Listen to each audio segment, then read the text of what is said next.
आने वाले 6 महीनों के अंदर में देखोगे भारत की तमाम पार्टियां जो उत्तर प्रदेश में चुनाव लड़ेंगी वो हर पार्टी का नेता ब्राह्मणों को पैर धोता हुआ मिलेगा। इस बार का उत्तर प्रदेश का चुनाव सवर्ण बनाम अधर होने वाला है। जाति का कॉलम हमें उस संविधान ने दिया है जिसको ये लोग कहते हैं कि बाबा साहब ने लिखा था। हमारे यहाँ वर्ण व्यवस्था थी, वर्ण कर्म के आधार पर आपकी जाति डिसाइड होती थी।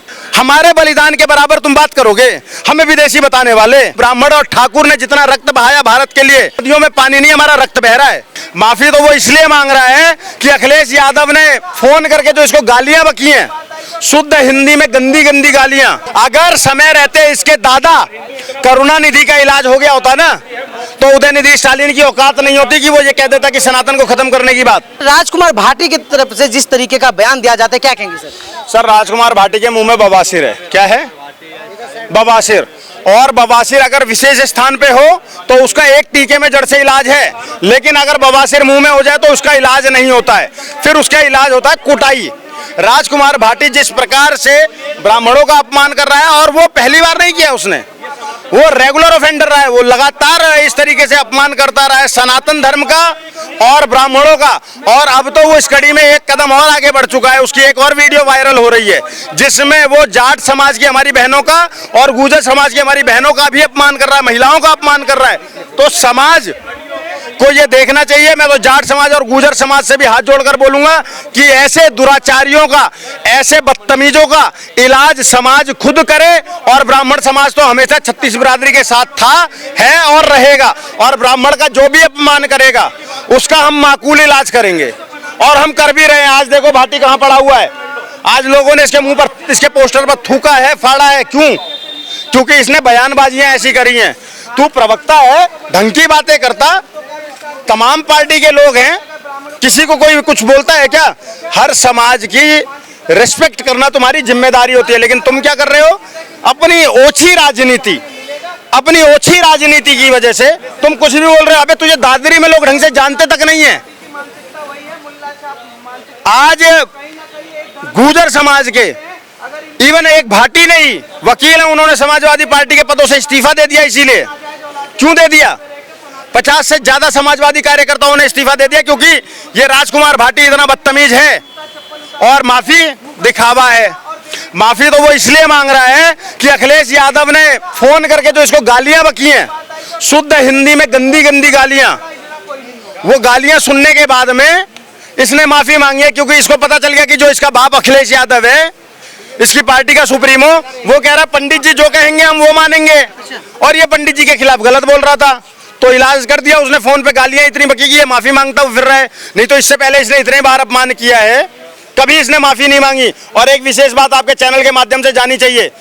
मैं राजकुमार भाटी की अभी एक वीडियो देख रहा था, एक चैनल पर जाकर वो ये कह रहा है कि मोहन भागवत ने परशुराम भगवान के बारे में कुछ बोला था, या रामभद्राचार्य जी ने कुछ बोला था, या 4-5 नाम और ले रहा है वो कि इन लोगों ने इस तरीके से बोला और उनके बारे में किसी ने कुछ नहीं बोला। तो मैं उसको बहुत जिम्मेदारी के साथ एक बात बता दूं, जब मोहन भागवत के भी बयान बोल बिगड़े थे, हमने विरोध किया था। और भारत में जो भी सनातन धर्म का या 36 की 36 बिरादरी में से किसी भी एक बिरादरी का अपमान करने का काम करेगा, हम उसका इलाज भी करेंगे, उसका विरोध भी करेंगे और बोलेंगे भी। और अगर तूने किसी और की, वहां प्रवक्ता की वीडियो मांग रहा था, इंद्रेश द्विवेदी की वीडियो देख लियो, तुझे समझ में आ जाएगा। किसी भी जाति, मेरी जो 36 बिरादरी है, हमारे सनातन धर्म की जो जातियां हैं, किसी भी सनातनी का अपमान करेगा समाज का, तो तेरा इलाज हम कर देंगे, ये याद रखियो। सर माफी मांग ली, अब तो माफ कर देनी चाहिए। अरे सर, कैसी माफी? ये पहला बयान नहीं है। मैं एक काम करता हूँ, आपके थप्पड़ मार देता हूँ और फिर माफी मांग लेता हूँ, आप माफ कर देंगे? मुझे एक बात बताइए ना, गलती एक बार होती है, हम भी जानते हैं। क्षमा बड़न को चाहिए, छोटन को उत्पात। हम इस चीज को मानते हैं, हम माफ भी करते आए हैं। एक बार माफ किया है क्या?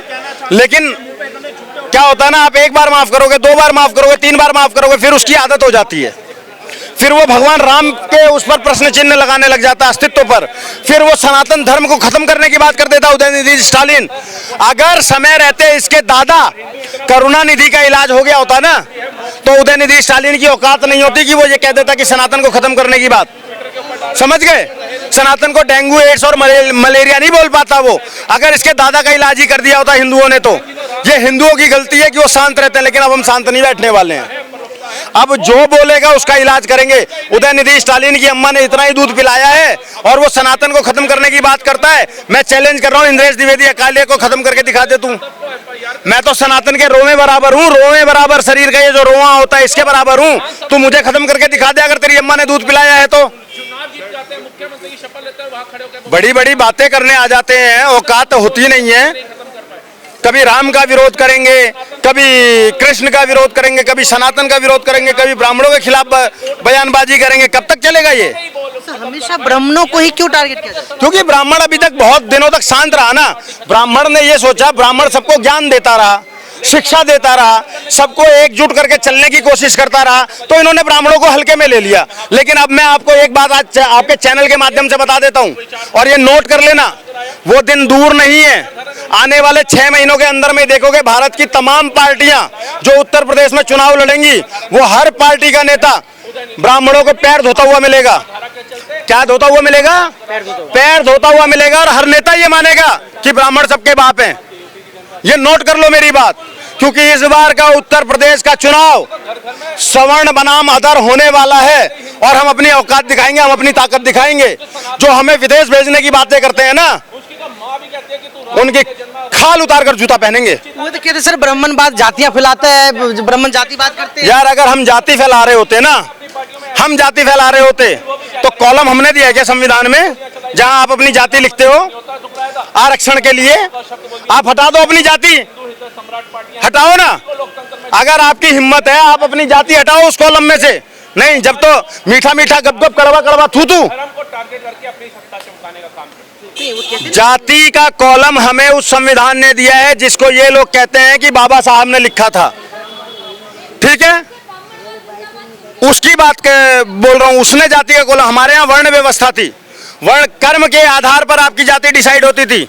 इन्होंने ये जातिवाद दिया हमें कि जिसका बेटा जो जिस घर में पैदा हो गया वो वही रहेगा। नहीं तो हमारे यहाँ तो वर्ण व्यवस्था थी, कर्म के आधार पर थी। आपका कर्म डिसाइड करता कि आप वेद व्यास कौन थे? वेद व्यास की माता जी कौन थी? आप बताइए मुझे, कौन? हम पूछते हैं ना, महर्षि वाल्मीकि, भगवान वाल्मीकि कौन थे? हम पूछते हैं या नहीं पूछते हैं? गुरु रविदास जी कौन थे? हम पूछते हैं या नहीं पूछते हैं? गौतम बुद्ध, हम सबको पूछ रहे हैं ना। सब मानव जीवन में आए और क्योंकि ये महान विभूतियां थी। अगर हमें जातिवाद करना होता ना साहब, तो हम रावण को पूछ रहे होते। अगर ब्राह्मण को जातिवाद करना होता तो ब्राह्मण रावण को पूछ रहा होता। समझ गए? इस बात को समझने की बहुत ज्यादा आवश्यकता है। हमने जातिवाद नहीं किया, हमने नैतिकता सिखाई। हमने नैतिकता सिखाई, लोगों को शिक्षा का ज्ञान दिया, प्रचार प्रसार किया। नहीं तो हमारी, अब मैं कुछ ब्राह्मणों के नाम ले दूं, कोई है क्या उनके आसपास भी बिसात में? एक ब्राह्मण मात्र चोटी खुल जाने की वजह से पूरे नंद वंश का नाश करके एक नए वंश की स्थापना करा देता है जिसको कहा जाता है मौर्य वंश, चंद्रगुप्त मौर्य। भूल गए क्या उस ब्राह्मण को? दुनिया जानती है। जीरो देने वाला जो आर्यभट्ट थे, कौन थे वो? ब्राह्मण थे वो। और सारी छोड़ो, चलो पुरानी बातें छोड़ देता हूं मैं। आजादी की लड़ाई में, अंग्रेजों की से लड़ाई में बात कर लो। अंग्रेजों की लड़ाई में बाल गंगाधर तिलक का नाम सुना है आपने? लाला लाजपत राय का नाम सुना है? पंडित राम प्रसाद बिस्मिल का नाम सुना है? पंडित चंद्रशेखर तिवारी, जिनको आजाद के नाम से दुनिया जानती है, नाम सुना है? रानी लक्ष्मीबाई, 23 साल की महिला, ब्राह्मण की बेटी, नाम सुना है? हमारे बलिदान के बराबर तुम बात करोगे? हमें विदेशी बताने वाले। जितना हमने बलिदान दिया, जितना हमने रक्त बहाया है ना, ब्राह्मण और ठाकुर ने जितना रक्त बहाया भारत के लिए, अगर कायदे से जाकर देखोगे तो नदियों में पानी नहीं, हमारा रक्त बह रहा है।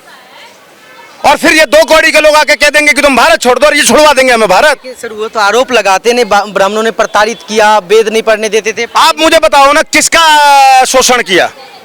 किसका शोषण किया और कब शोषण किया? भगवान श्री राम के राज्याभिषेक में आपको पता चीफ गेस्ट कौन था? किसी देश का राजा नहीं था, किसी राज्य का राजा नहीं था, केवट राज थे। क्यों थे केवट राज? और केवट राज उनके साथ पढ़े थे। रामायण में एक संदर्भ आता है जहां पर केवट राज और राम जी जब केवट नीचे बैठने लगते हैं तो महर्षि भरद्वाज, जिनके हम वंशज हैं, इंद्रेश द्विवेदी भारद्वाज गोत्र है मेरा, महर्षि भरद्वाज वहां पर कहते हैं कि नहीं नहीं, तुम इनके गुरु भाई हो और इनके बगल में बैठोगे। वो ब्राह्मण थे जिन्होंने सीधे श्री राम के बगल में केवट को बिठाने का काम किया। माता सबरी के जूठे बेर हमारे प्रभु श्री राम खाते हैं।